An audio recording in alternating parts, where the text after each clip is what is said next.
Thank you for bearing with us. We had some changes. We didn't want anyone to pass out in the heat. So thank you for being here today.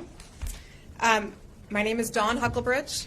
I am the founding director of Paid Leave for All, and we're the national campaign of the organizations leading the fight for federal paid family and medical leave.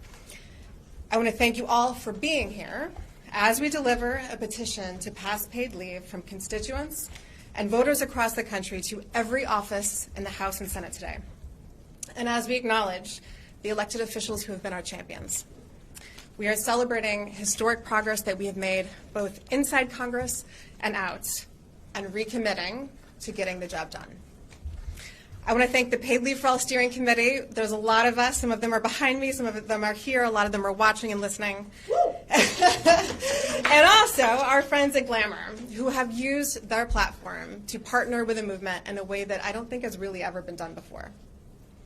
From fly-in days to Times Square takeovers to publishing actual baby books, which might be here with us if you want to take a look. They're pretty funny. And I want to thank my friends at Bobby, who have made such a commitment to paid leave. I believe that passing paid leave will transform this country in the most powerful ways, from improving our public health to growing our economy to making this a more equitable world.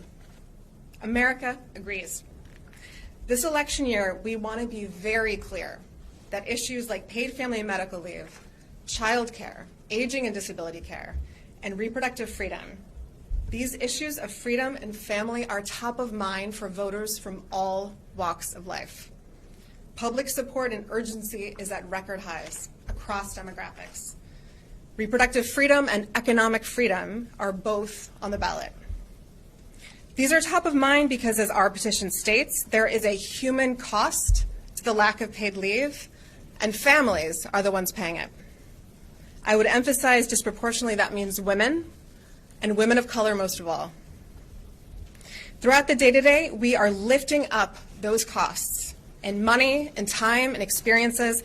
And if you're listening right now in the live stream, I think we have a couple going, I would ask you to get on social media and say what it has cost you too.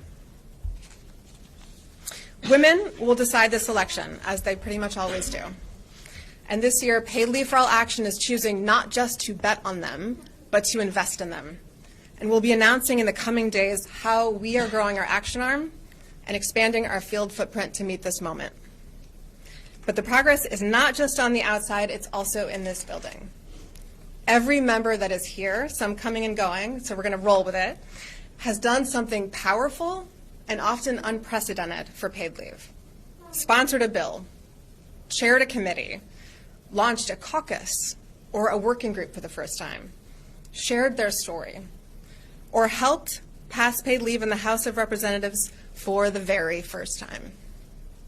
And on that note, I'm honored to pass this off to one of our members here today, who's going first because of some scheduling restraints, who fought to keep paid leave alive throughout the Build Back Better fight, who truly championed it, who includes it in every single statement that I see from his office, and who I know will help finish this job.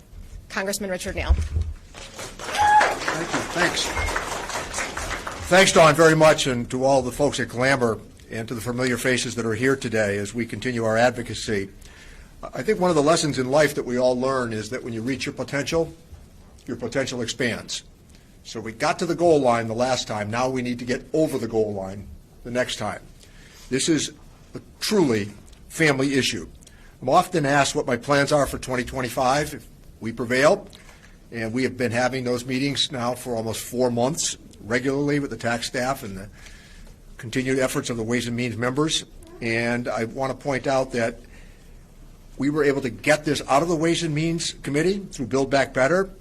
I referenced many of the tax provisions that I think would be very helpful, but I also think the historic legislation on universal family leave was really something that deserved more attention from national media.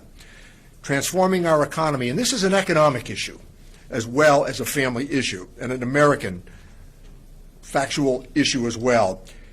We need to supercharge our growth from the bottom up, from the middle out, and this will come when we listen to workers as they acknowledge the needs of our society that oftentimes occur outside of work. The United States is one of only 6 nations without paid family leave, and we want to make sure that that number is cut to 5 after the next session of Congress. It's a matter of health, it's a matter of productivity, and Dawn did a great job in her earlier explanation. It's a matter of living in a society that cares for one another. And one of the items that I signed up for a long time ago, I thought that a great test of society is that we leave nobody behind. And I think family leave would help considerably to make us not only a more productive society, but a more just one as well. Women and caregivers continue to be the backbone of this economy. They thrive, they succeed, we all succeed. We really fought hard to keep paid leave and Build Back Better. So historically, we've started this in the right direction. Paid leave will be on the ballot in November, and we intend to get this done with your help and straight to Joe Biden's desk. Let me hear from all of you as I say thanks. Thank you, Congressman. I was not going to be the MC, but we're switching things around. So I'm going to pull up my dear friend, paid leave champ, Congresswoman Ayanna Pressley.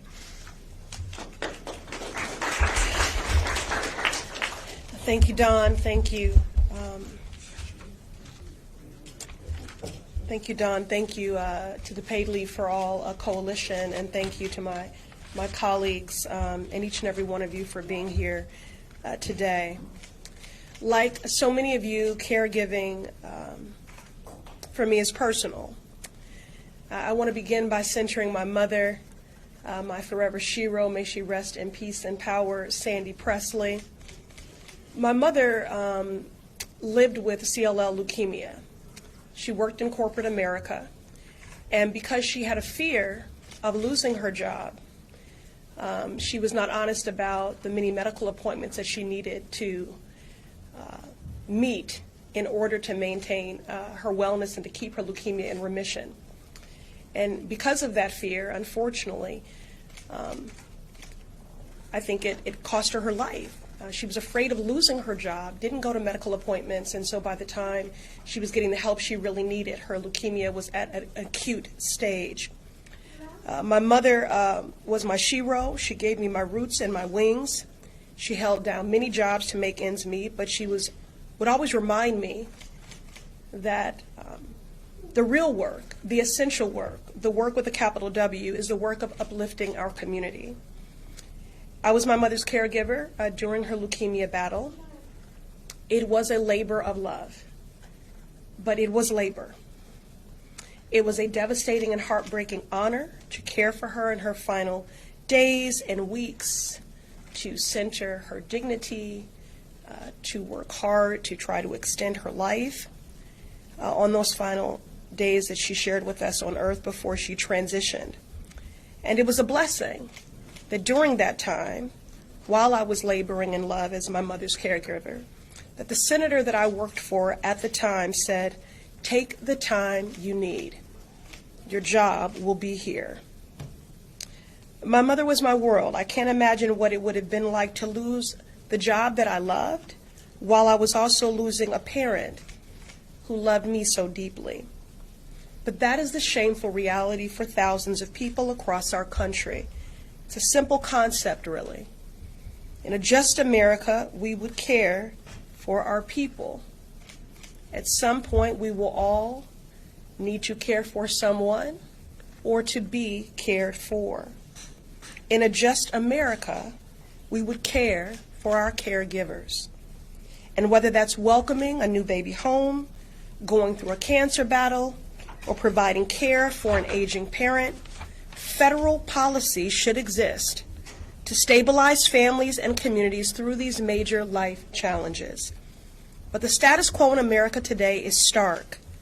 Moms headed back to work weeks, sometimes days after birth, their bodies unhealed, a loved one having to choose between the paycheck that covers groceries or being at their parent's side in the hospital. America can do more and do better. I believe in a just America where we care for our people. Another world is possible, and it is within our reach. Support for common sense and long overdue paid leave for all is at an all-time high. The pandemic laid bare what we have known all along. The nation's care economy is held together by shoelaces and the unpaid labor of women. And that can and must change. It's long past time to enact paid leave for all, and we are going to make it happen. Momentum is growing in Congress and across the country. The coalition of movement builders and justice seekers gathered here today is a testament to that. And the tens of thousands of signatures being delivered here today are just the beginning. So thank you to my dear friend Dawn. Thank you to Paid Leave for All, Glamour, our colleagues and advocates for your partnership in this essential work. Together we'll build the just America we all deserve.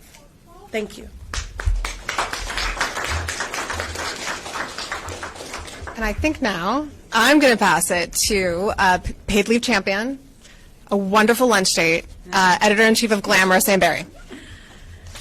Hi, everybody. Thank you so much, Dawn. And it's such a pleasure for Glamour to be here. I'm just really proud that we're coming here today to deliver the Glamour and Paid Leave for All petition to pass paid leave to Congress. We've more than 60,000 people have joined us to urge lawmakers to do the right thing and finally bring paid family leave to America. It's the only industrialized nation in the world that does not support its citizens in its time of need, and that's pretty embarrassing.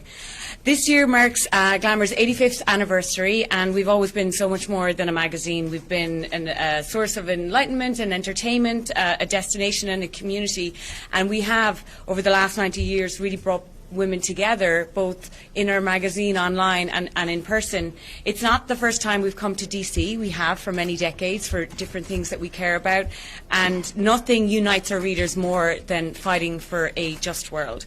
They've joined us in campaigns to pass the Equal Rights Act. They joined us to ensure the right to legal abortion, and now they're really joining us in massive numbers to join the fight to pass paid leave. Our past paid leave campaign, it was launched in 2022, in particular by two Glamour team members here, Natasha and Rue, who have been really the ones that have driven it from inside Glamour and Condé Nast. And what we've seen in our storytelling is that it is such an important topic for everybody. So we really urge the lawmakers not just to listen to the staff of Glamour, but to our readers and to the people across America who really say that paid leave is something that they care about. We put a poll into the field with YouGov, and I'm going to share some of those findings with you today. In what is a consequential election year, in particular around paid leave, 80% of all women voters said that paid leave was really important for them in their vote this year. 80%.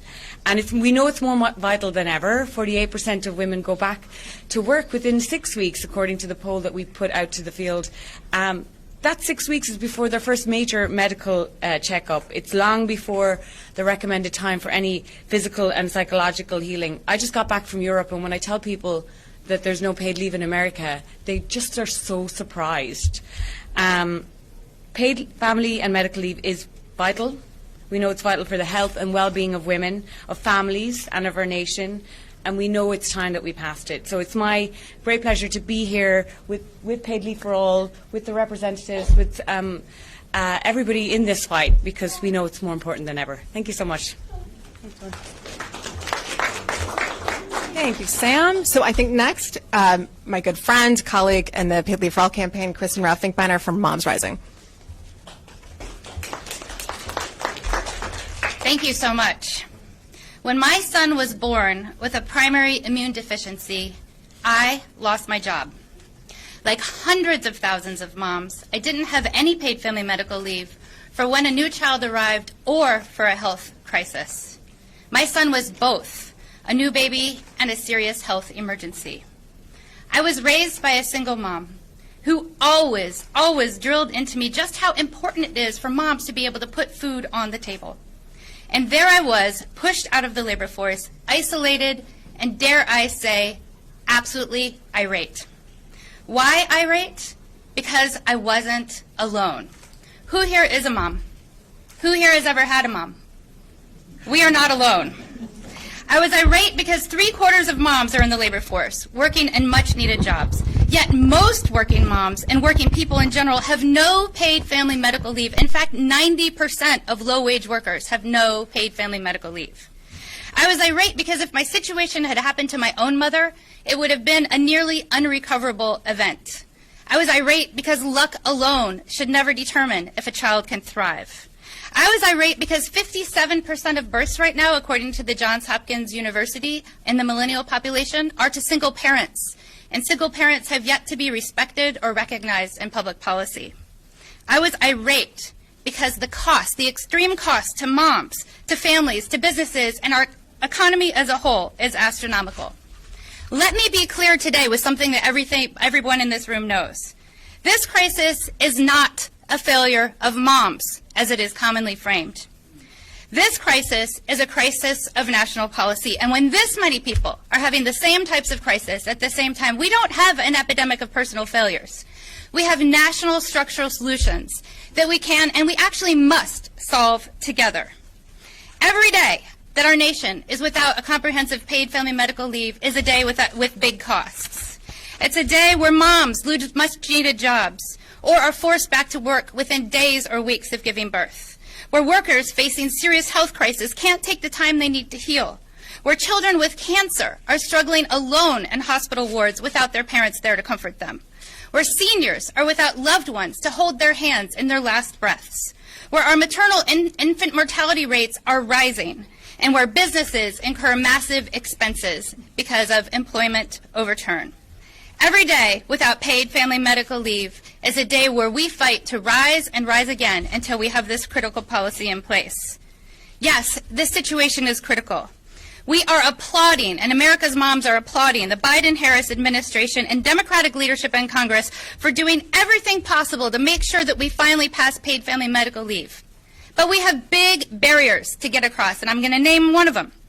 The same Republican leaders who are taking away our fundamental reproductive freedoms are also standing in the way of the care infrastructure policies, including paid family medical leave, that our nation needs to thrive. This is not okay. This is the height of hypocrisy, and it's outrageously short-sighted because paid family medical leave is a win-win-win-win policy. It's a win for families, it's a win for businesses, and it's a win for our economy. There are 94 million mom voters in the United States of America. 94 million. The over 1 million members of Moms Rising helped, along with many other organizations, to get the tens of thousands of petition signatures that are being delivered in Congress today. We are in this fight to win this fight. Our voices, our stories, our signatures are the promise for a better tomorrow. And this November, you can be sure that we will make our voices heard for paid family and medical leave. Thank you. It is now my great pleasure to introduce a superhero. Yes, we have many superheroes in the room, and I get to introduce one of them. One of our strongest congressional advocates for care policies for our economy and for families, Democratic Whip Katherine Clark is a fierce champion for moms and caregivers each and every day. She introduced the Child Care Stabilization Act, and she is working tirelessly to win paid family medical leave and many other policies. Please join me in a warm round of applause for our leader, Representative Katherine Clark. Thank you.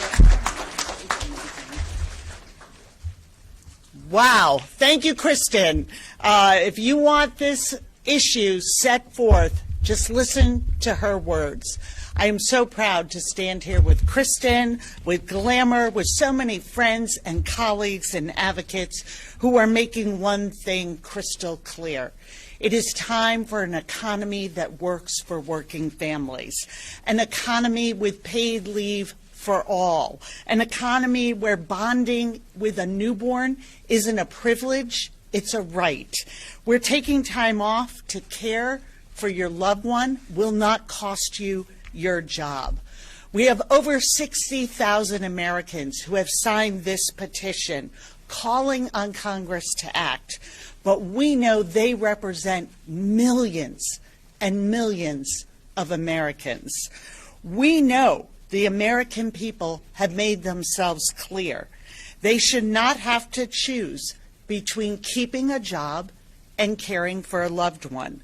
That the economy that is insecure for them brings everyone down. The good news is we have a solution. We can follow the lead of every one of our peer nations, guarantee national paid leave. Invest in childcare like it's the economic infrastructure that it is. Empower families with financial stability and confidence. We simply cannot afford to look away. This isn't a blue or red, urban or rural issue. This is about every family in every state, in every zip code across our country. There is a simple, obvious path to lowering costs for families and building a stronger, more just economy for every American. And it starts by making sure that we have paid leave and that we honor families in the balance of their need to care for their loved ones and also bring home the income they need for a quality life. And how fortunate are we to be joined by another champion for care, for paid leave, for families in this country, our Senator from New York, Kirsten Gillibrand. Well, thank you so much to our great leader. I appreciate Paid Leave for All. I appreciate Glamour Magazine, Tarana Burke for her extraordinary advocacy, Kristen for her fierceness and her fiery rhetoric, my colleagues, Senator Ron Wyden and Tina Smith, thank you. To the great whip who just left, Catherine Clark, and then the other House members that are going to be here or have been here, Richie Neal, Jimmy Gomez, Ayanna Pressley, Chrissy Houlihan, and Colin Allred. And then most thanks goes to the 50,000 plus people who signed this petition. Nothing ever gets done in Washington unless regular people stand up and demand it. And this is not a new issue. I've been hearing from families all across New York for the last 15 years how important paid leave would be for them. When they have a new child, when a loved one is sick or is dying, when they have a medical emergency themselves, not being able to leave work to be with that loved one in the time of need, but be able to go back to work after to not miss that paycheck, it's everything. We're telling low-wage workers that they have to choose between their family's needs and putting food on the table. It's not fair, it's not just, it's not right. And so this is a righteous cause. This is an economic cause. Not having national paid leave is an artificial drag on our economy. Every time a caregiver has to leave their job to meet that need, they are missing their paycheck. They're not paying taxes, they're not paying into Social Security, they're not buying the things their family needs. It's just an artificial drag. It makes us have a lower GDP. So we need paid leave to keep our economy strong. It is very much the infrastructure of work. If you don't have paid leave, if you don't have affordable daycare, if you don't have something as simple as universal pre-K, it means people cannot be earning at their full and highest potential, and it means our economy is not growing on the level it should be.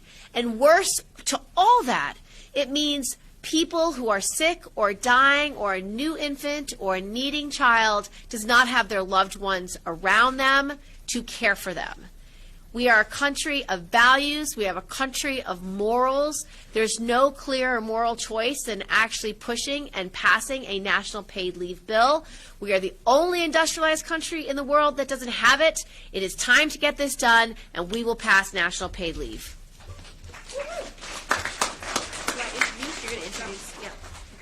I think next we have one of our favorite dads, Hodges' dad, the founder of the Dads Caucus and a long-time paid leave champion, Congressman Jimmy Gomez. First, Dawn, thank you so much. I want to thank Paid Leave for All as well as Moms Rising and Glamour for just being great advocates and continuing the fight. I created the first ever Dads Caucus last year, which I founded on the very simple idea. Dads need to do our part, both at home raising our children and in Congress advocating for family-friendly policies. One of the three pillars we built our caucus around is the fight for paid family leave. But this isn't new to me. I successfully fought and passed an expansion of paid family leave in California long before I became a father. And it was the largest expansion of wage replacement of any statewide program in the history of this country, and to ensure equity it was to ensure equity for those most in need. And my plans increased that wage replacement and removed waiting periods and extended the length of time workers can receive paid family leave benefits. I'm proud that California led the way, and now we're back when I was in the state legislature. I think there was only 2 to 4 states that had paid family leave. Now we're 13 states, including the District of Columbia. That's a big deal. But we still need a federal paid leave program so that everybody can have access to be able to take time off to bond with a new child or take care of a sick family member. Oftentimes people believe that you have to change people's minds before you change a culture. But I know, and we've known, that when a state has paid family leave, all of a sudden dads start taking more and more time off to bond with that new child. And that means that it's baby, it's better for the mother, it's better for the entire family. So dads need to step up and make sure that they're taking that leave. And when we do that, we see that dads actually, when there's paid leave, they do take the time off. So imagine if we can do that nationally. Even when this is also a personal issue for me. When I was 7 years old, I got sick with pneumonia.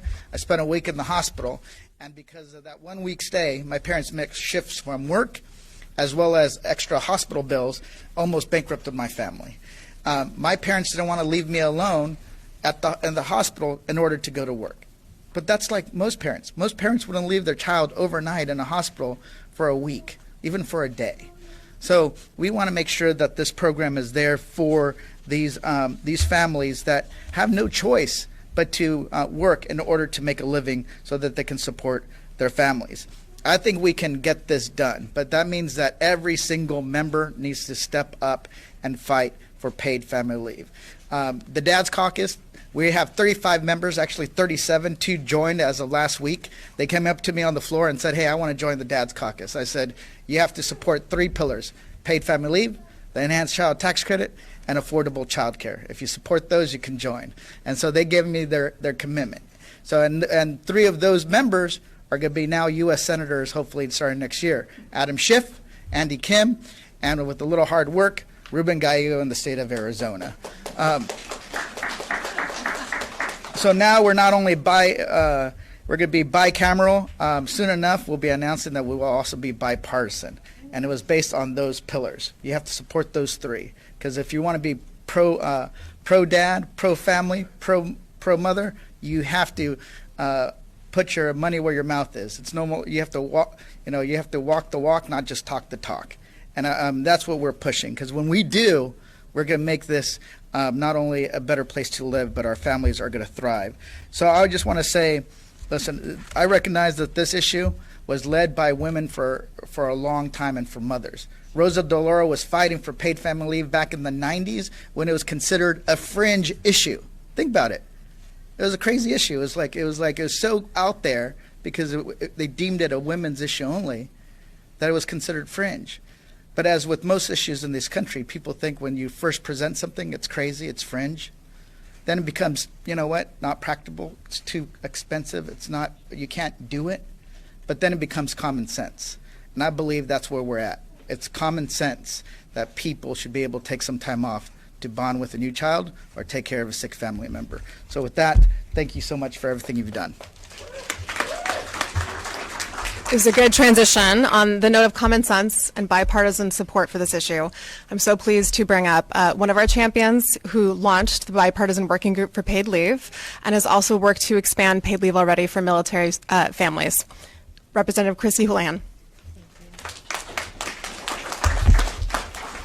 Thank you. It's really, really awesome to be here, and I want to begin with a story that reminds us why we are here. A story of what paid leave can do for families in this country. I heard just recently, within the last couple of weeks, from someone who decided to go back into civil service because his military service now counts towards the 12-month requirement that is needed to be able to take an employee, a federal employee, family leave. So let's be clear what this means. a soon-to-be father who served our country in uniform, who very much wanted to return to public service, but was kept at arm's length by the concern that he would not be granted paid family leave for the birth of his child, was able to realize that that would be afforded to him because of legislation that was passed here in this Congress. And now with paid leave available to him, he's making the decision to be able to serve his country once again. So it's really that simple, folks. Paid leave is good for families. It's good for the economy, it's good for our country, it's good for national security. And there is a really dire need that paid leave, I believe, be passed, because I believe fundamentally that it unites us, all Americans. And the tides have changed. While there may not be a federal law in the books yet, the conversation since I've been here, which is about 5 years, has reached new heights. And I am proud to be part of that momentum alongside many of our colleagues who are here.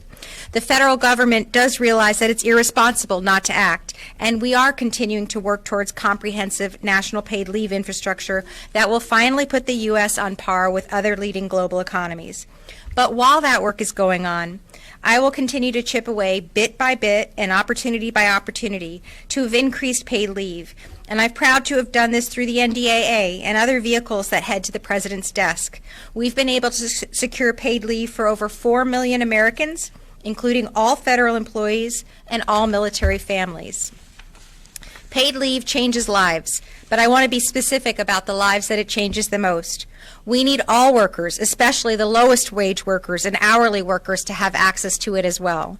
In my home state of Pennsylvania, I'm really encouraged by our momentum there. And I've urged our Governor Shapiro to move forward on a paid leave that has been passed by our Republican Senate that is now not being passed by our Democratic House. But I do remain optimistic. We are so close to being that next state, the most bipartisan state to pass paid leave in the nation. And I know that all of us here will not back down until we finish the job and finished it all the way. More paid leave for more people. And of course, I very much want to thank the advocates who are here today, for all of the members of the House and Senate who are standing here today, and those who could not be here today with their powerful voices. It's an extreme honor to be standing alongside all of you, and I appreciate the time to talk to you about this important issue. Thank you. Thank you. And now, another champion, this is so exciting, chair of the Senate Finance Committee, who had the first ever full hearing for paid leave in that committee. We are betting on you to help us get this done. Senator Ron Wyden. Thank you. Thank you. After a basketball game, my mother would always say, "Dear, you're going out, make sure you're running with the right crowd." I'm looking around this room and everybody here. This is the right crowd. Let's give them a round of applause, okay? I can't hear you. One of the first things we got to do to get paid leave is we got to make some noise, okay? The way I would kind of sum this up is paid leave should not be considered a luxury in America. It ought to be considered an essential for working families and for increasing our economic productivity. And as long as I'm chairman of the Senate Finance Committee, that's going to be our lodestar. That will be what we focus on. It's not a luxury, it's an essential.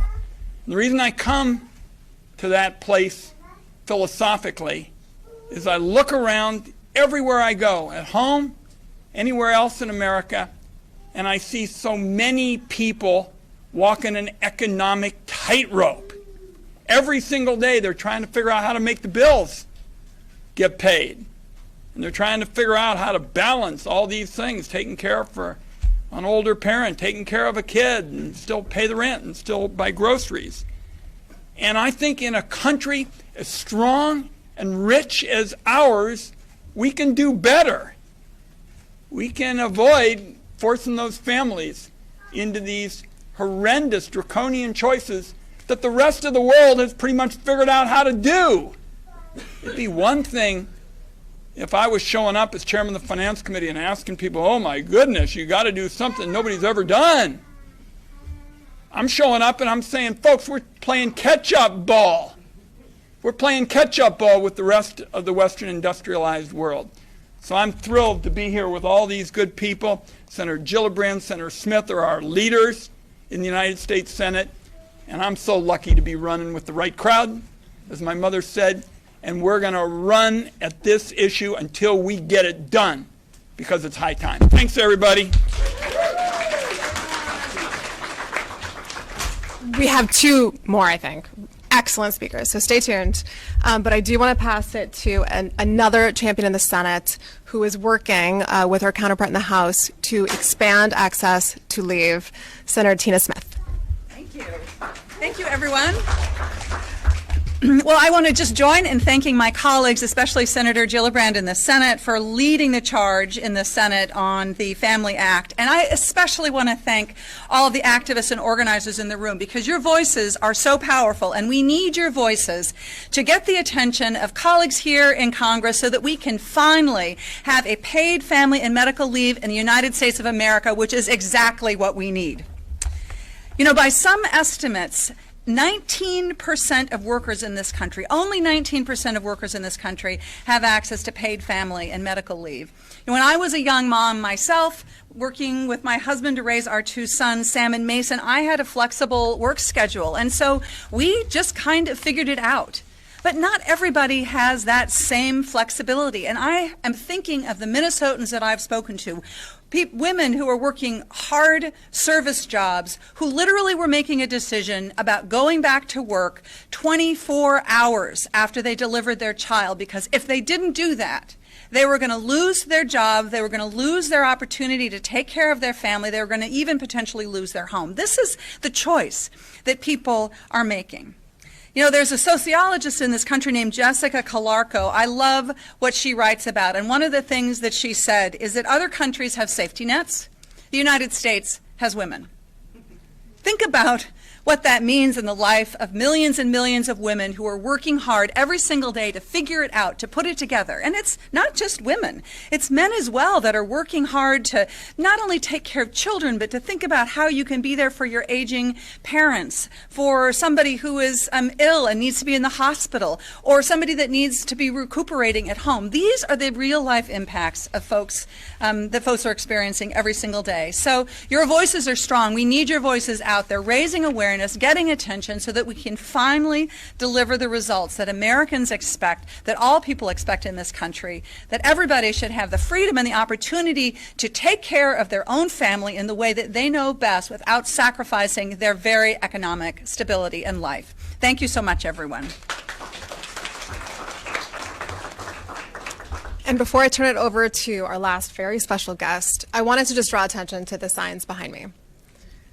These were real answers to a question we posed earlier this month, and we've posed again on social media, which is, what does #no paid leave cost me? The answers were gutting, and you'll read some of them, including my entire life.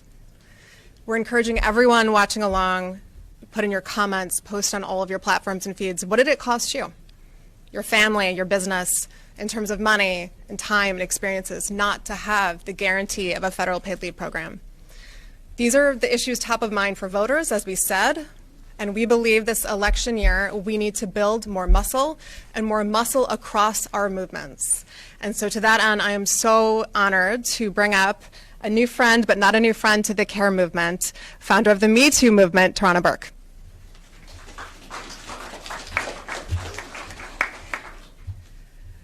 Well, allow me to take a breath, because I kind of jogged over here.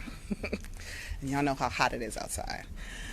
But I'm here today because I'm a mother who 26 years ago ate through a good portion of my maternity leave because my child was in ICU.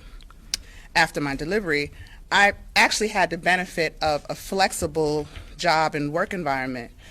But I'm an outlier because, as you know, only 1 in 4 working people have that benefit. I'm also here today because I come from a family full of caretakers and hard workers, like my aunt, who had to make the painful, heart-wrenching decision to go back to work while my uncle lied on his deathbed. She just couldn't afford to take that kind of time, so she had to make a really, really, really gut-wrenching decision. And I'm here today because I'm a survivor. And I've spent a good portion of my life trying to visibilize the material lives of survivors of sexual and gender-based violence, so that everyone who is not us from loved ones to legislators, understand how deeply survivor justice is connected to important justice issues like care. For us, the issue may not come in the form of child care or health care, but it is about self-care. By passing the Family Act, survivors of sexual and gender-based violence will receive 12 weeks of paid leave. That is unprecedented in this country, but absolutely critical for the actual survival of millions of citizens of the United States. We know it's millions and millions of people because we also know that every 68 seconds in this country, there's a new survivor. Sexual assault is the most costly of all violent crimes to its victims, costing Americans on average $127 billion a year, or $110,000 per assault. And that's for those who can afford it. What we also know is that Black women and Indigenous women and Latina women are statistically the highest group of survivors in this country and also the lowest earners. So how many do you think are affording $110,000 after experiencing trauma? That means that there are millions of women who can't take a beat. They have to try to figure out ways to heal on the job. Oftentimes, they are continuing to work and heal in the very places where they were harmed. And these are mothers with children and caretakers with other people to care for. It is unethical for us to continue to treat citizens, voters, in this way, in this country, as if they aren't owed healing and respite and time. It is beyond past time to make leave the law. And that's why I'm here. Thank you.